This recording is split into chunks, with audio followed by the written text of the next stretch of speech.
8 खिलाड़ी उनके double figure में दाखिल नहीं हुए। तो हम बात करते हैं सबसे पहले आमिर भाई आपसे। आज सिकंदर रज़ा ने मैच के बाद कहा है प्रेस कॉन्फ्रेंस में कि हम सिर्फ ऑस्ट्रेलिया को हराने नहीं आए बल्कि ये टाइटल जीतने भी आए हैं, क्या कहेंगे सर इस पर?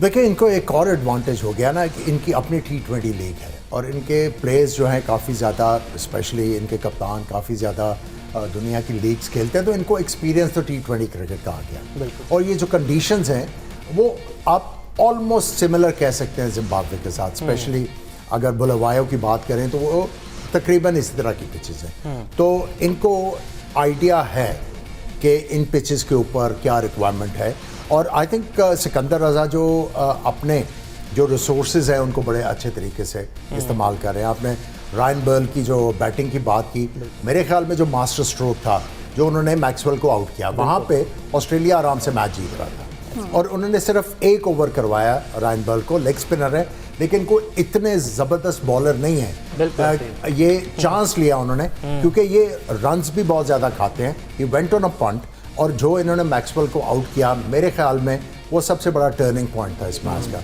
उसके बाद ऑस्ट्रेलिया जो है गेम में मेरा ख्याल है बिल्कुल ही बाहर हो गई। अच्छा आमिर साहब, आपसे सुबह जो ट्रांसमिशन में बात हो रही थी उसमें सारा एंड मुफाज आपको यही कह रहे थे कि अपसेट होने वाला है, बहुत बड़ा अपसेट हो जाएगा, लेकिन आप ये कह रहे थे कि ऑस्ट्रेलिया की जो टीम है उसको प्रेशर जो है उसको फेस करना आता है और वो प्रेशर को फेस कर जाएगी और वो निकल जाएगी इससे। लेकिन हमने देखा एक बड़ा अपसेट भी रहा। तो आप मुझे बताएं कि पावर प्ले के आगाज़ में ही जिस तरह से क्रिकेट खेली गई, वहीं से ही टर्निंग पॉइंट नहीं स्टार्ट हो गया था इनका? देखिए, मैंने उस वक्त ये कहा था जब इन्होंने कहा था अपसेट, मैंने ये कहा था जब टेस्ट प्लेइंग नेशंस खेल रही हैं तो वो अपसेट नहीं होता। ठीक है। और जिम्बाब्वे ने पाकिस्तान को भी हराया हुआ है, जिम्बाब्वे ने काफ़ी टीमों को हराया हुआ है, टेस्ट प्लेइंग नेशन है, इसको आप अपसेट कंसिडर नहीं करेंगे। ऑस्ट्रेलिया के बारे में हमने ये कहा था कि अगर ये 15वें ओवर तक 100 इतने रन कर गए और इनका कोई आउट ना हुआ तो फिर वो प्रेस करेंगे। लेकिन वही ओवर जो हम बात कर रहे हैं, 15वां जो ओवर मेरा ख्याल है किया इन्होंने, आई थिंक 15वां या 15वां ओवर किया इन्होंने, उसके ऊपर जो रायन बर्ल ने जो विकेट लिए उससे सारी चीज़ें चेंज हो गई। उसके बाद जिस तरह उससे एक ओवर पहले ग्लेन मैक्सवेल ने छक्का भी मारा, चौका भी हासिल किया, रेनशॉ ने भी एक आधी बाउंड्री मारी, तो चीज़ें जो हैं वो शेप अप कर रही थी ऑस्ट्रेलिया की।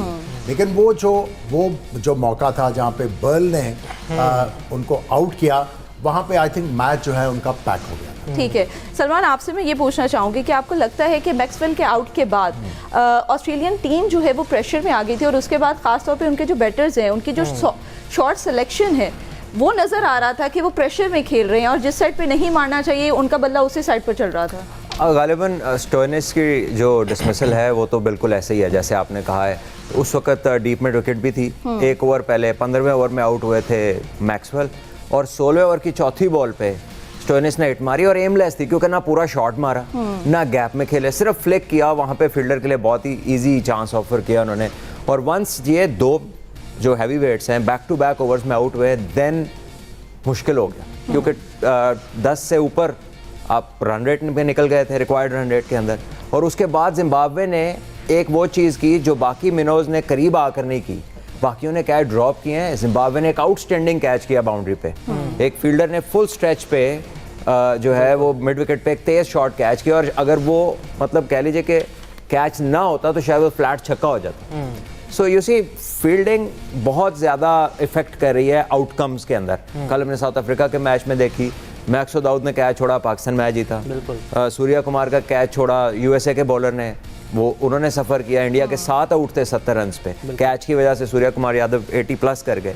तो यहाँ पर catches win matches fully apply हो रहा है और टीम्स जो बहुत अच्छा कर रही हैं फील्ड में उनके रिजल्ट्स डिफरेंट आ रहे हैं। जो टीम्स प्रेशर के नीचे कैच छोड़ रही हैं वो बना बनाया मैच खराब हो जाता है। और सलमान भी प्रेशर नज़र भी आ रहा है। 31 रन उन्होंने बनाए 32 गेंदों पर और 96 की स्ट्राइक रेट। जब चेस करें तो स्ट्राइक रेट तो आपका ज़्यादा होना चाहिए। किसकी बात कर रहे हैं? मैक्सवेल की बात कर रहा हूँ मैं। देखिए मैक्सवेल उस वक्त एक पार्टनरशिप में थे जिसमें मैट रेनशो का जो रोल था वो एक्सप्लोसिव खेल रहे थे और मैक्सवेल जो है वो कंसोलिडेट कर रहे थे ताकि एक पार्टनरशिप लगे, क्योंकि उन्हें पता था कि रन्स चाहिए 100 से ज़्यादा और पीछे बैट्समैन सिर्फ एक है स्टोइनिस, 4 तो और वो भी फिट नहीं। और 4 प्लेयर वो हैं जो शायद उनका पहला वर्ल्ड कप है और वो एज बॉलर्स आए हुए टीम के अंदर। तो ऐसे में एक सीनियर प्लेयर ने अपना रोल चेंज किया, अडॉप्ट किया।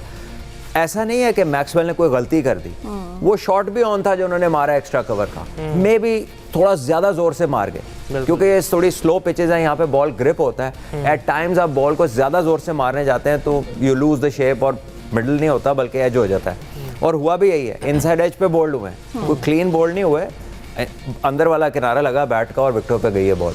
और आमिर भाई अगर हम बात करें 2007 में भी T20 वर्ल्ड कप में जिम्बाब्वे ऑस्ट्रेलिया को हरा चुका है, वो भी 5 विकेटों से। तो अब ऐसा लग रहा है कि राइवलरी कंटिन्यू हो गया ऑस्ट्रेलिया और जिम्बाब्वे में, जैसे इंडिया पाकिस्तान की हम कहते हैं। देखिए राइवलरी तो होती है, आई मीन राइवलरी तो बनती रहती है, और देखिए जब भी आप मैच के लिए आते हैं तो राइवलरी तो बिल्कुल, राइवलरी तो उसी वक्त जब आप टॉस के लिए जाते हो राइवलरी तो होगी। सो ये अच्छी चीज़ है जो हमने पहले भी जिक्र किया कि अभी जो मैचेस हो रहे हैं, जो टेस्ट प्लेइंग नेशंस हैं, उनको रन फॉर द मनी मिल रहा है। ये नहीं है कि वो जो दूसरी टीमें हैं, थोड़ी सी लेसर टीम है, वो कोई ईजी प्रे।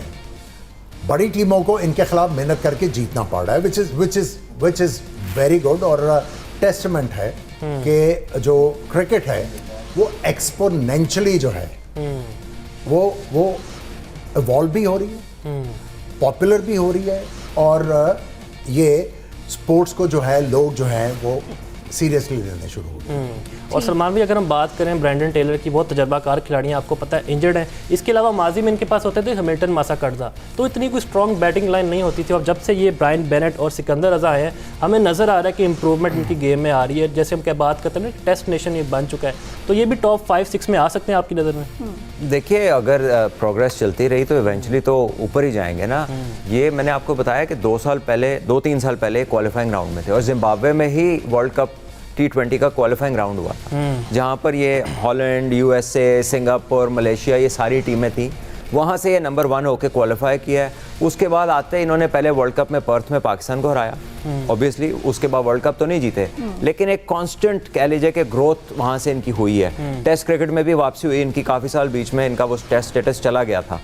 उसके बाद जब टेस्ट में वापसी हुई, सिकंदर रजा लेट देम इंग्लैंड में जाके खेले, अच्छी क्रिकेट खेली, और जैसे आमिर भाई ने बताया ना कि 2 साल हो गए इनकी अपनी लीग भी हो रही है। सो प्लेयर्स को अब मौके भी मिल रहे हैं, इंटरनेशनल स्टार्स के साथ एक्सपोजर भी मिल रहा है, और अच्छे पैसे भी मिल रहे हैं, क्योंकि जिम्बाब्वे में क्राइसिस था, इकोनॉमिक क्राइसिस था, बहुत ज़्यादा उनकी इकोनॉमी प्लंज कर गई थी और बहुत ज़्यादा चीज़ें उनकी ख़त्म हो गई थी। तो अब उनका थोड़ा थोड़ा रिवाइवल स्टार्ट हो रहा है, तो चीज़ें बेहतरी की तरफ जा रही हैं। 90s में एक टाइम था ये $US के बराबर इनकी करेंसी थी। बिल्कुल ठीक है। अच्छा, यहाँ पे मैं आपसे पूछना चाहूँगी आमिर साहब आपसे कि ब्लेसिंग की जो 4 विकेटों का स्पेल था, आपको क्या लगता है कि उसने ऑस्ट्रेलिया की जो बैटिंग है उसको किस हद तक मुतासर किया उसने? देखिए हाँ, मजरबानी जो है एक तरह से जिम्बाब्वे की ब्लेसिंग है, क्योंकि एक तो काफ़ी टॉल हैं, बिल्कुल ऐसे ही है, back of the length ball करते हैं, और इन पिचेस के ऊपर जो player back of the length ball करेगा और उसको अगर आप तेज हिट मारने की कोशिश करेंगे तो आपको प्रॉब्लम होगी। एक आधी विकेट तो इनको जो है वो लकीली मिल गई, जिस तरह इन्होंने टॉप ऑर्डर बैट्समैन जो आउट किया ऑस्ट्रेलिया का, Tim David, I mean he was very lucky. लेकिन बात यह है कि इन्होंने थ्रू आउट अभी तक जितने भी मैचेस खेले हैं, इन्होंने इंप्रेसिव बॉलिंग की है, जो कंडीशंस हैं उसको सही तरह एक्सप्लॉइट कर रहे हैं। आपने मजरबानी की बात की, लेकिन मेरे लिए जो हाईलाइट थी जिम्बाब्वियन मैच में वो इनके ओपनर की बैटिंग थी। मे बी उनका जो स्ट्राइक रेट था लोगों को इम्प्रेस ना करे 114 का, लेकिन जो उन्होंने इनिंग्स खेली वो बेसिकली इस पिलर के ऊपर सारा मैच खड़ा हुआ कि ये प्लेयर जिनके बारे में कहा जाता था कि हाईली टैलेंटेड, गेंद को फाड़ देते हैं, he played away from his nature. जो इनकी ए गेम थी उससे परे जाकर रिस्पॉन्सिबिलिटी से खेले। मैं समझता हूँ इस तरह की इनिंग्स को ज़्यादा हाईलाइट और अप्रिशिएट करना चाहिए, रादर देन कि 6 छक्के और 4 चौके मार के किसी ने कुछ किया हो। That was innings of highest responsibility. और सलमान भाई अगर बात करें PAT Cummins, Josh Hazlewood, Steve Smith की कमी की वजह से आपको लगता है कि यही एक रीज़न है जिसकी वजह से ऑस्ट्रेलिया शुरू के अर्ली स्टेजेस में इतना स्ट्रगल कर रहा है? One of the bigger reason, ये बेहतरीन बॉलर्स हैं दुनिया के, सिर्फ ऑस्ट्रेलिया के नहीं, और कप्तान भी हैं, ठीक है। सो टैक्टिकली भी बड़े सुपीरियर हैं और इस टीम को उठाते भी हैं, अपनी बैटिंग भी। आपको याद होगा मैक्सवेल वाली पार्टनरशिप में एक एंड तो उसी ने संभाला था, पैट कमिंस ने। बिल्कुल। सो ऐसे प्लेयर्स का ना होना और उसके बाद जो बैकअप है ऑस्ट्रेलिया का वो बड़ा हैरत अंगेज है, यानी कि 20% भी नहीं है उन बॉलर्स का। ये जो फास्ट बॉलिंग आई हुई है, ये मतलब ऐसा कभी हम ऑस्ट्रेलिया के बारे में पहले नहीं कह सकते थे। एक जाता था, दूसरा आके उससे बड़ा काम कर दिखाता था। लेकिन ये ऑस्ट्रेलिया की पेस बैटरी जिस दिन ऑफ हुई तो जो पीछे उनके हालात, अगर ये पीछे है तो फिर आगे काम खराब ही लग रहा है। आई थिंक पिछले 2 वर्ल्ड कप से ऑस्ट्रेलिया की परफॉर्मेंसेस इतनी अच्छी नहीं रही, इवन दो ये सारे जो प्लेयर्स का नाम दिया है दे वर देयर फॉर ऑस्ट्रेलिया, लेकिन इनकी परफॉर्मेंसेस में भी इन्होंने सोचा हुआ इतने ज़्यादा आईसीसी टूर्नामेंट जीत लिए, किसी और को भी जीतने दिए। अच्छा, अगर हम बात करें मैट रेंशा की 65 रन की इनिंग की, आपको लगता है कि पार्टनरशिप ना होने की वजह से उनकी जो इनिंग्स है वो ज़ाया हो गई? देखिए ऑब्वियसली इतना अच्छा खेल के अगर आपकी टीम मैच ना जीते तो आपको अफसोस भी होता है और उसके बाद वाकई में ज़ाया हो गई। आई थिंक थोड़ी सी जल्दी कर गए Maxwell in my opinion.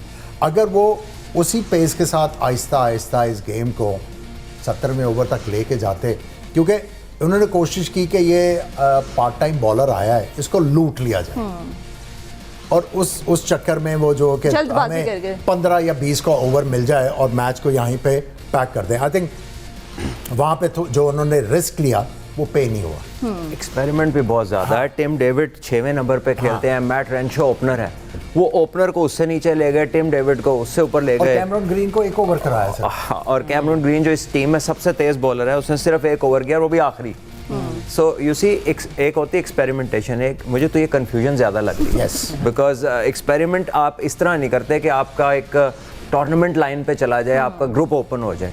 So I think I don't know what Australia's plan was. हम बात कर रहे हैं पिच की, आप दोनों बात कर रहे हैं पिच की कि इस तरह की बॉल कराई गई और इस तरह के जो है वो उसके ऊपर बैटिंग की गई। कहा जाता है कि कोलंबो की जो पिच है वो स्पिनर्स के लिए बेस्ट पिच है, इसके बारे में क्या कहेंगे आप? देखिए मैं काफ़ी अरसे से यही कहता आ रहा हूँ कि pitches on the slow side है, लेकिन इतना अप्रिशिएबल टर्न नहीं है। टर्न हो रहा है लेकिन थोड़ा सा माइनर सा, और इस तरह का टर्न जो ओकेजनल बॉल टर्न करता है वो ज़्यादा जो है वो ख़तरनाक हो जाता है। But it's on the slow side. As a batsman आपको वो फ्रीडम नहीं है कि आप जाएं और 220 या 225 का सोच के आप अपने इनिंग्स शुरू करें। यहाँ पे आपको जो है वो इंक्रीमेंटल एडवांटेजेस लेने हैं। आपने पावर प्ले किस तरह खेलना है, अब आप दूसरों को फॉलो ना करें जितने इंडिया में स्कोर हो रहा है। यहाँ पे पिचेस डिफरेंट है। यहाँ पे अगर आप के पावर प्ले में 1 विकेट गिरती है और आप 45 रन भी बनाते हैं तो I think that's a very good start. और बीच के ओवर्स में अगर आप समझदारी से खेलते हैं, आप सारा पैटर्न देख लें श्रीलंका में मैचेस का, पावर प्ले के बाद 15वें ओवर तक या 70 रन बने हैं या 75 रन बने हैं, इससे ज़्यादा नहीं बने। आखिरी 5 ओवर्स में थोड़ा सा डिसाइसिव फैक्टर आया हुआ है। सो वो तभी होता है जब आपके पास विकेटें मतलब कंडीशन टू कंडीशन वेरी करते हैं। यस, ठीक और है। सलमान भी अगर हम बात करें ऑस्ट्रेलिया की, आपको पता है नेक्स्ट मैच बहुत उनके लिए क्रूशियल है श्रीलंका के खिलाफ। अगर हम देखें कि शुरू के मैचेस में तो घबरा जाते हैं लेकिन हमेशा ऑसीज टाइटल लेकर जाते हैं, मतलब इनके बारे में कुछ कहा नहीं जा सकता। आपको लगता है अगले मैच आसान होंगे इनके लिए अगर हम वेदर की कंडीशंस भी देखें? देखिए राइट ऑफ तो नहीं कर सकते। एक टीम है जिसको जीतना आता है, जीतने की आदत है, and they are built like champions. तो ये मेंटली तो कहीं पे भी गिव अप नहीं करते। मैच ज़रूर हार गए लेकिन they not down and out, वो नहीं है हिसाब इनका। सो मेरा ख्याल है कि राइट ऑफ तो बिल्कुल भूल ही जाएं अभी। I think they will try their best. फिर स्टीव स्मिथ का भी हम पढ़ रहे हैं कि वो साथ ऐड हो रहे हैं। So once Steve Smith comes in तो it will add experience into batting.